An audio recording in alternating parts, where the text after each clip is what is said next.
So your attention, for example, is mediated by unconscious forces.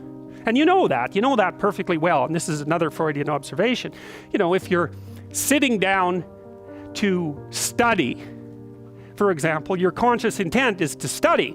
But you know perfectly well that all sorts of distraction fantasies are going to enter the theater of your imagination non-stop and annoyingly. And there isn't really a lot you can do about that except maybe wait it out.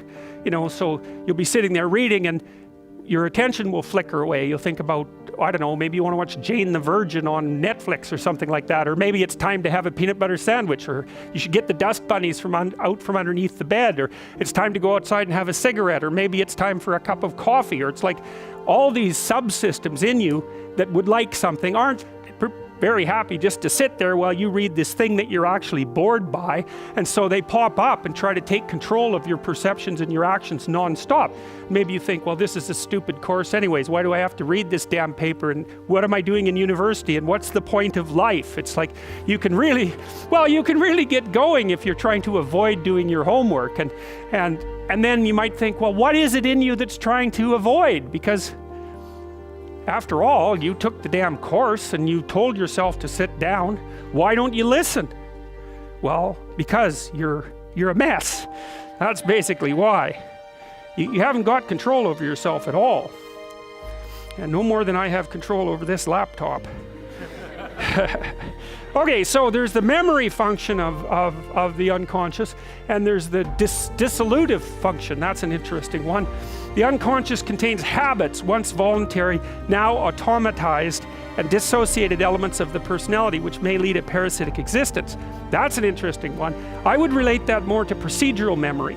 You know, so what you've done is practice certain habits, whatever they might be, let's call them bad habits, and you like those things to get under control, but you can't. So maybe when you're speaking, for example, you use like and you know, and you say a lot.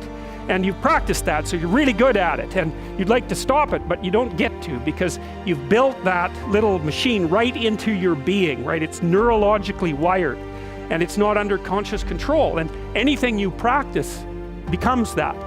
It becomes part of you, and that's another element of the unconscious, a different part. And then there's a creative part, which is that, well, you know, you're sitting around and maybe you're trying to write something, or maybe you want to produce a piece of art or a piece of music, or maybe you're just laying in bed dreaming and you have all these weird ideas, and especially in dreams, it's like, where do those things come from? And even more strange, one of the things that's really weird about dreams, and almost impossibly weird, is that you're an observer in the dream. It's like a dream is something that happens to you. Well, you're dreaming it, theoretically, so how is it that you can be an observer? It's almost like you're watching a video game or a movie, but you're producing it, at least in principle, although the psychoanalysts would say, well, no, not exactly. Your ego isn't producing it, your unconscious is producing it. It's a different thing. It's a different thing. And of course, Jung would say, well, it's deeper than that. The collective unconscious might be producing it. It's, in some sense, it isn't you exactly, or it isn't the you that you think of when you think of you.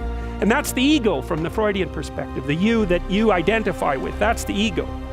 And outside of that is the unconscious. The id, that's more the place of impulses, and you could think about those as the biological subsystems that can derail your thinking, right? And that govern things like hunger and sex and aggression, and your basic instincts is another way of putting it. And it's a reasonable way of thinking about it, because these are subsystems that you share with animals. You share them certainly with mammals, you share most of them with reptiles, you share a lot of them with amphibians, and even going all the way down to crustaceans, there's commonality, for example, in the dominance hierarchy circuits. And so these are very, very old things. And the idea that you're in control of them is, well, you're not exactly in control of them. And I would say the less integrated you are, the less you're in control of them, and the more they're in control of you. And that can get really out of hand. You know, you can be like with people who have obsessive compulsive disorder, for example, which seems to be, I would say, the dissolutive elements in some sense of the unconscious, the way that it's portrayed here.